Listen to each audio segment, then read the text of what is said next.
when you put love, when you connect your head to your heart and you're having the conversation for the right reason, people feel that. So it's not just about saying what you need to say in a difficult conversation. Is your heart in the right place? Are you having this conversation for the good of all?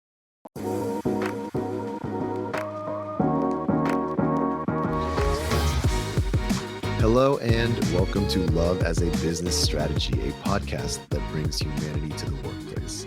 We're here to talk about business, but we want to tackle topics that most business leaders shy away from. We believe that humanity and love should be at the center of every successful business. I'm your host, Jeff Ma, and as always, I'm here to have conversations and hear stories from real people, real businesses, real life. My guest today is Michele Phillips. And Michele is the president of Key Performance, and she's carved an impressive over 23-year journey in the entrepreneurial world, leaving a lasting impact on the corporate landscape. Michele is not just about titles. She thrives on personal connections, bridging the gap between personal and corporate realms with her dynamic approach as a corporate workshop leader and private coach. Her book, Happiness is a Habit, Simple Daily Rituals that Increase Energy, Improve Well-Being, and Add Joy to Every Day, was published in 2013 and continues to inspire and uplift readers, maintaining a great ranking on Amazon over a decade later and great reviews. Michele's expertise in happiness and performance is a unique blend of neuroscience, habits, and positive psychology, providing actionable strategies for success. And with over 2 decades of experience, Michele has guided many renowned Fortune 500 companies, just to name a few: Pfizer, Verizon, Barclays, the PGA. Michele's depth matches her growth passion, a Fordham University master's degree holder certified in positive psychology.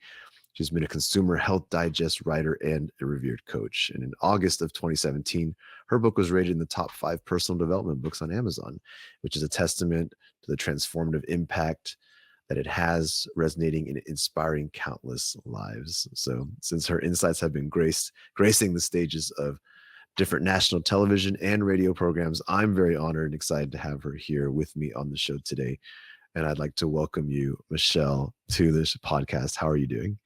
You're amazing. You read the whole thing. Thank you, Jeff. Thank you for that wonderful introduction. Yeah, and it's not relevant to the show at all, but it's been a long journey to get you here.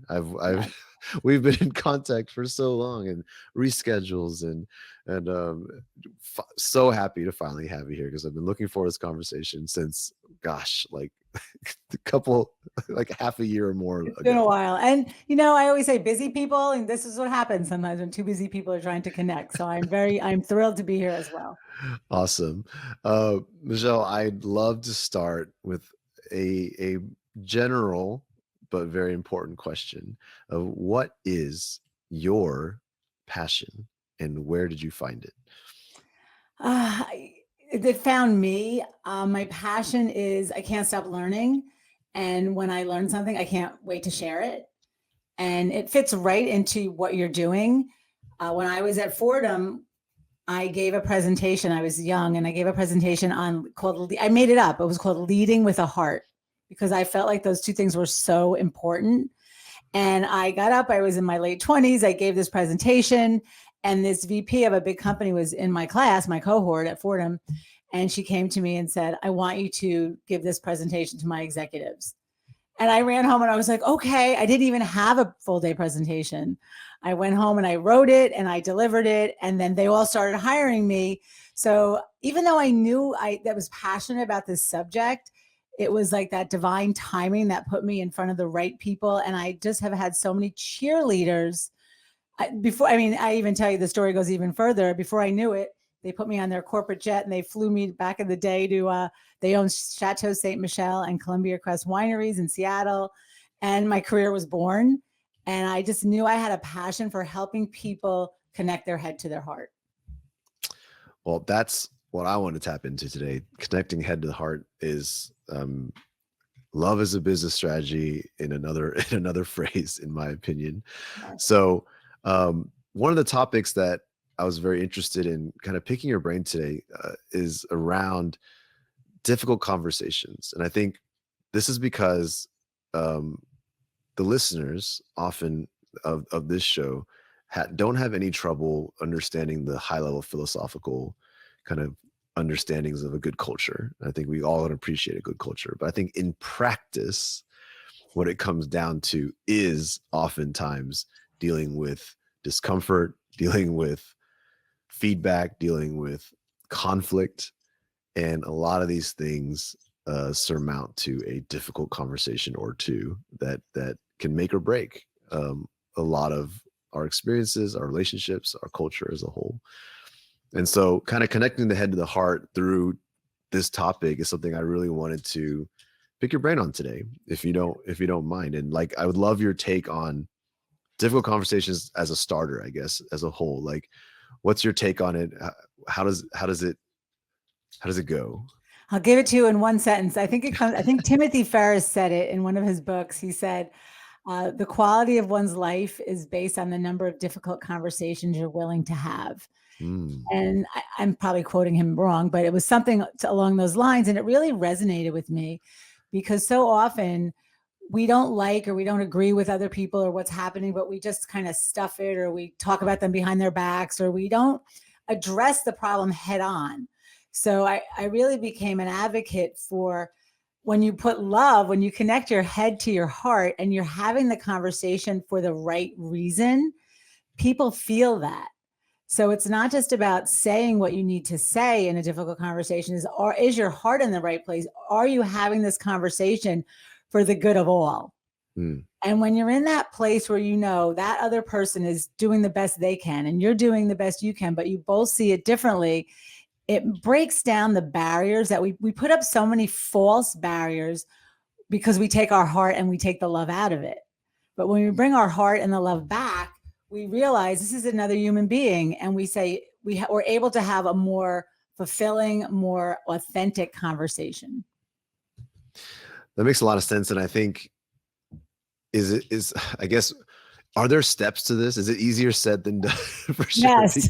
Because it makes perfect sense. And at the same time, we all get triggered. We all get kind of suddenly thrust into an uncomfortable situation. So what's a way we can approach these situations and have positive outcomes out of difficult conversations?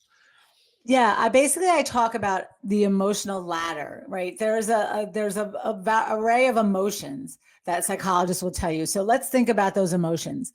If you think about the bottom levels of emotions, depression, fatigue, if you think about depression and energy, you don't even want to get out of bed. You have no energy. And if you think of the highest part of the emotional ladder, you think of love, joy, and exuberance, and you think, oh my gosh, so much energy, jumping for joy, that kind of thing. But in between, there's many different levels. So a person that's, say, depressed has no energy, but a person that's angry has a little more energy, right? But the energy is misplaced, because if you have a conversation in anger or out of revenge or out of jealousy, as I'm going up the rungs of this ladder that I'm seeing in my own brain, the energy is not where you want to be. But when I could get my feeling, I'm not feeling revengeful, I'm not feeling anger, I'm not feeling jealousy, I'm feeling maybe blah, right? I'm just feeling, I don't like where I am, but I'm okay. And once you start to feel, you literally feel relief in your body. And you do this by talking yourself literally up the ladder of emotions. So most people want to jump from, say, the bottom to the top. And that's why we drink and eat and do shop and all those things. But if you can talk yourself up soothingly to say, I'm really angry. Well, am I really angry? No, I'm not angry. I'm just jealous, or I'm just disappointed, right? All these emotions give a little more relief to your body. And I have the emotional scale, with my clients, I have it all mapped out. And then once you can get to that almost boredom stage where you're not feeling anything, then it's like, okay, now I'm in a better place to have a conversation. It's almost like when you were a kid and you wanted to ask your parents for something and you knew, like, mom's in a bad mood, don't ask her now. It's the same thing with yourself. You have to know your own body and say, if I go into this conversation right now, where are my emotions? Do I want to just get them and prove them wrong? Or do I want to have a positive outcome? And if you can't say I want a positive outcome, you're not in the right place to have the conversation. And that's where coaching comes in, phoning a coach, talking it through with someone, or even just, sleeping on it till the emotions dissipate a little bit, and now you can go in and have a difficult. You still have the difficult conversation, but you're in a better emotional space. What about the other person? I guess I have control over me reaching that rung of the ladder, but it the it's a two-way street, I guess a difficult conversation is. So what if they're still stuck on the lower rungs and, I kind of open it up with the intent of positive outcomes, but it just fires the whole thing up and it gets us into a bad space. Is that something to consider? Definitely. And I work with my clients a lot on this. And sometimes I work with intact teams. So they all have the same tools, which is great. But if you're not in my class and you're not receiving the coaching, and like you said, Jeff, you come to me all open hearted and I'm just still in the anger, revenge stage. Again, let's say I attack you with verbally or whatever, when you're able to stay in the love space, you can't attack someone who's not attacking you back, so to speak. And I use the example in my classes, like I put my hand up against another person's hand and I say, push on my hand. And it's normal for us to push. The minute I stop pushing on the other person's hand, they stop pushing. Mhm. Right? There's no resistance. So even if someone comes at you with resistance and you don't get defensive, they can't keep coming at you because there's nobody pushing back at them.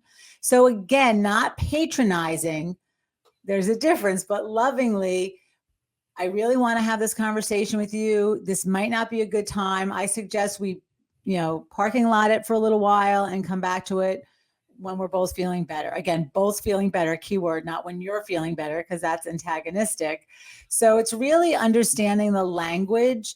And I've been doing this for so many years, and I coach some difficult characters. But when I come in, I'm such an open heart.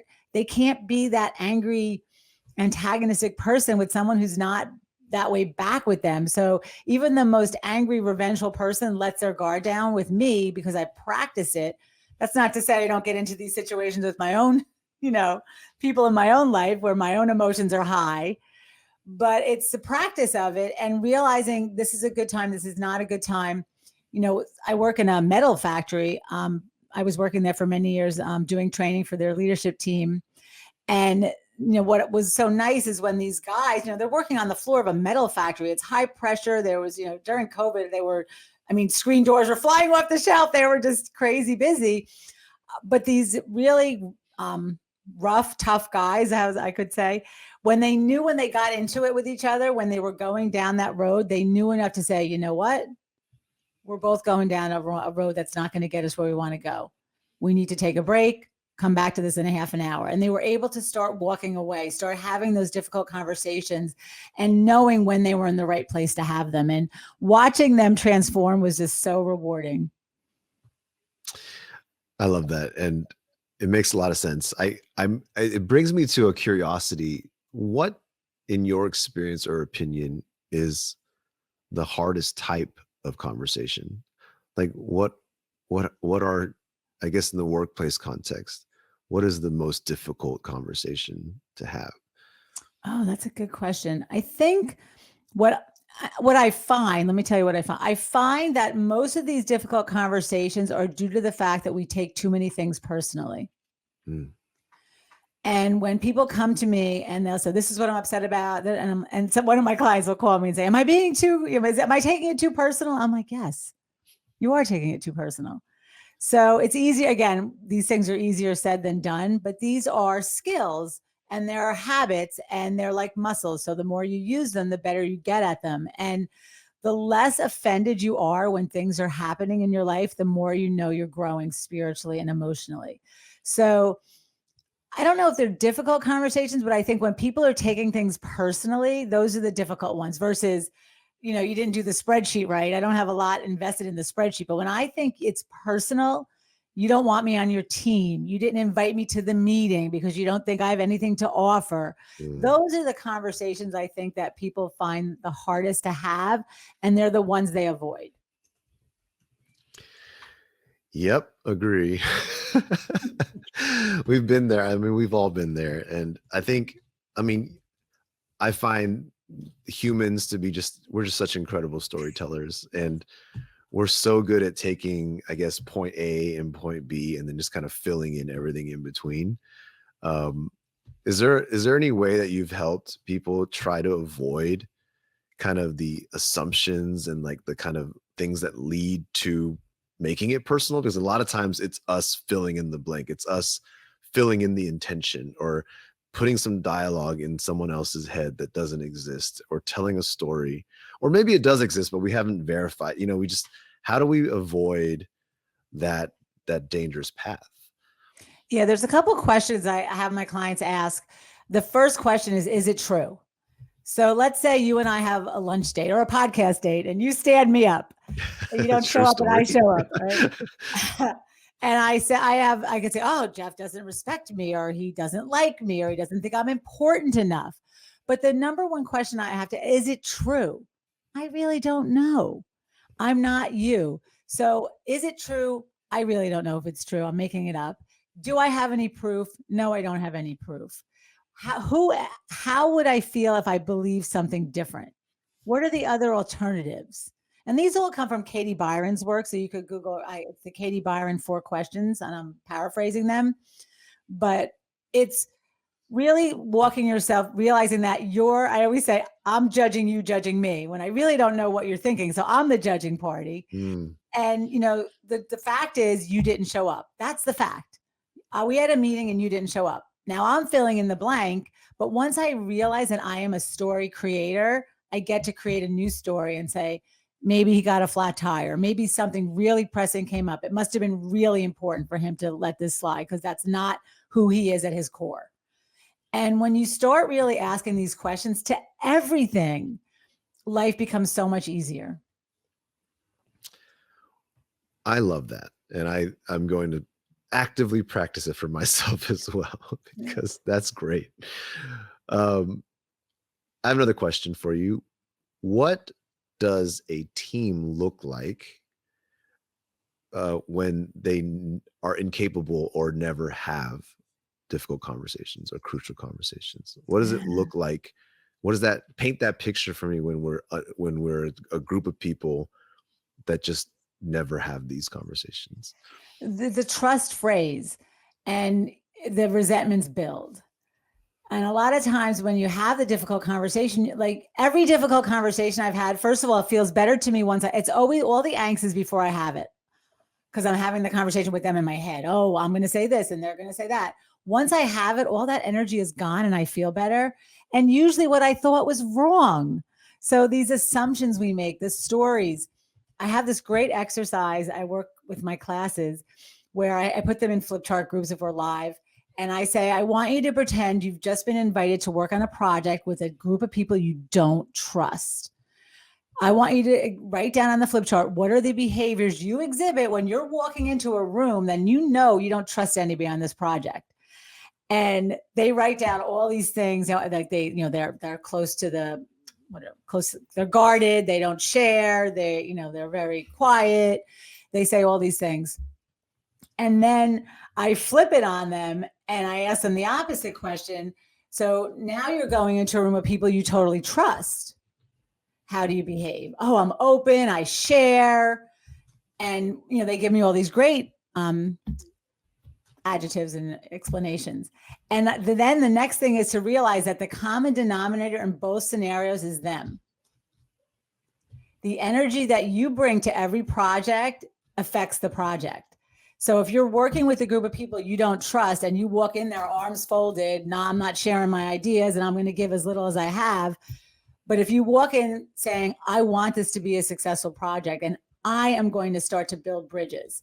Jeff and I the last project we worked on didn't go so well, but this time we have a clean slate. And I want to say, Jeff, let's make some new guidelines for how we communicate or when we, give updates on this project.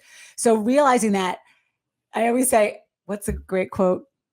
What part of what, I can't say it. What part do you play in what you're complaining about? So it's kind of like saying, this traffic stinks. It's like, well, yeah, if you were home, there'd be one less car on the road. So you're part of the thing you're complaining about. So by complaining that the group isn't trustworthy, is realizing that you're part of that. And you have one person has so much influence over many when they come from their heart. Oh, and that's another great, you got me going now. One person who's connected to their heart is more powerful than millions who aren't. Ooh, elaborate on that. Because when you are connected to your heart, people feel it. I've met people in my life that when they walk in the room, you just feel the energy, you feel the glow. They are communicating to you without even saying a word, because every cell in their body is open and just love. And it's such a beautiful feeling. And I always aspire to that. I hope my clients would say that about me. But when you walk into a room that no one's trusting, you could feel the tension. I could cut the tension with a knife, even though no one's talking.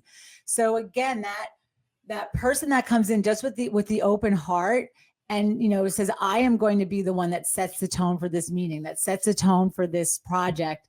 And you don't have to be the project lead, but you can set the tone. And just, I always act like I'm the host wherever I go. I have, I guess, something in mind, because as I think of difficult conversations, and just crucial conversations, my head always goes to kind of like feedback conversations, or especially where, there's people like speaking your mind on like behaviors and interactions and relationships. Like, this is the tricky stuff to me, because like if I'm in a team and someone's not performing, I find it relatively, for me at least, straightforward to be like, hey, let's talk about this performance. Let's talk about this. But if it's more like, hey, the way you spoke to me in that meeting kind of upset me, and it's like opinionated, it's my feelings, so it's true, but it's also, it seems at times silly to bring up, or it seems like I'm afraid of what the reaction might be. All these thoughts kind of go through my head. And I feel like there's a difficult conversation there that I want to have. How do I guess, because I think the internal struggle is like, where do I, how much truth do I need to bring out here? How worth it is this conversation? How do I build the courage to have it? Like, from this perspective, what kind of like advice do you have, or what kind of insight do you have for this person? Well, first of all your emotional intelligence is showing right now, just by the way you're framing the question. You're being very cautious and you're using I statements. So those are all the things. It's, when you spoke to me at the meeting, this is how it made me feel. It's not, pointing fingers. It's not saying you did this or you did it wrong or you're patronizing or you talk down to me. It's, I feel less than when you call me by my last name at meetings, whatever it is. And, being open to listening. And you said another really important thing is it worth having this conversation? So if this is someone that's in your life 20% of the time, probably not worth it, right? There's people, saying the wrong things to us all the time. If this is someone in your life more than 50% of the time, and it's affecting your relationship, it's important to have. And again, it's approaching the conversation from, this is an uncomfortable conversation for me to have, but I value our relationship. I always say to my clients, let's say, Jeff, I value our working relationship. On a scale of 1 to 10 in the last month, how would you rate our relationship? 10 being the best it's ever been, 1 being the worst. And if you say 8 to me, then what can we do to make it better? So it's always being open to the other people's perspectives. And again, they are opinions. So I always say people are welcome to their opinion, but you're welcome not to take it. And it's really, again, processing. And I like to say, when you ask for feedback and then someone gives it to you, not to get defensive and to say, I need 24 hours to digest this. And then you take your 24 hours and you go, is it true? Can I improve? A lot of the times we've all been disappointed, and we've all been the disappointer. But sometimes when we're the disappointer, we don't even know we've done it because we're moving so fast. So it's really, sometimes my own husband will say to me, oh my gosh, Michele, I didn't like when you said, I'm like, oh, I did. Oh my God, I'm so sorry. I didn't know. Thank you for telling me. But if nobody ever tells you, you don't know. Yeah. So, and the other thing I want to add, I do live 360s for my clients where you'll give me 5 to 7 responders that you choose that you work with. And then I do a live phone interview. I ask the same 9 questions. And people are so kind and supportive when you're asking someone that respects you to give you feedback. It's just it's a beautiful exercise. Nice. So what I heard was that a good approach to tackle those situations after analyzing if you should have them is to, I guess, shift the conversation, or at least start the conversation with like the intention, and like kind of shifting it to how much you value the relationship, how much, it's important to like address this because you don't want it to get in the way, things like this, rather than you did this or I'm just hurt. Like just focusing on those things sounds like we can shift it to a more I guess, approach to the growth. Yeah, and you're hitting on something really important because you care about this relationship. If somebody you didn't know called you on the phone tomorrow and said, "Jeff, I'm never going to speak to you again," you'd be like, "Okay, right? I don't know you. I don't care about you." But when you care about someone, that's when the emotions get involved, and that's why we avoid it. But the more we can just speak, what's the Brene Brown quote? "Speak your truth with grace," which I love also. Mm. Do you have any advice for, I guess, people who are looking to have more of these conversations in the workplace, but might feel like these, I guess, maybe find it that it's not easy to start when like maybe the environment doesn't kind of call for, it's very professional and it feels like everyone around you is just trying to get their work done, and everybody's like just staying very, very PC with everybody, and it seems like that this requires a scheduled one-on-one meeting and then lots of preparation. Like, is that how it should be, or is there another way to approach difficult conversations? To practice, I would practice where it's easy. Practice with your family. Practice. Children are really good practice because they tell you what they think. Practice in environments where you don't have a lot at stake. And even with your coworkers, practice with the easier ones. I wouldn't just tackle the most difficult person, on your team, because then it's like you don't get the win. You want some early wins. You want to practice. Again, you can always do role playing, and I've done role playing. I did role playing with Johnson & Johnson recently on Zoom, where it was so much fun. I didn't know how it was going to work, but the people that were role playing stayed on camera and everybody else went off, and they just had this conversation and it went so well. So, having someone to role play with is an option. And then, looking for the low stake wins to start with. And I guess my last piece is I'm always looking at different power dynamics when it comes to these things. Difficult conversations shape very differently when one's like a boss, a CEO, or other positions, that kind of types of power in play. So is there anything, I guess, in your kind of approach that can help handle that from either side? I mean, more importantly, I would assume from the position of lesser power needing a crucial conversation, like what is the approach there, or what outlets do they have? Yeah, we've already discussed them, but I'll give you 2 examples from my own early career. When I first started my career, one of my first bosses, for whatever reason, when I went out to lunch with this other colleague on the team, when I got back from lunch, she treated me differently, the boss. It was this weird, I don't know, she just didn't like the other person. So then I got the brunt of it, and I had to like get the courage. I was just out of college, get the courage to walk in and say to her, "I don't know if you noticed, but when I come back from lunch with X, you treat me differently." Oh, right. Just saying it out loud. I could be imagining things. And, she didn't really like say she was or she wasn't, but it stopped. My next boss in the same career, early in my career, again, my perception was the guy, I was on the same level with another man.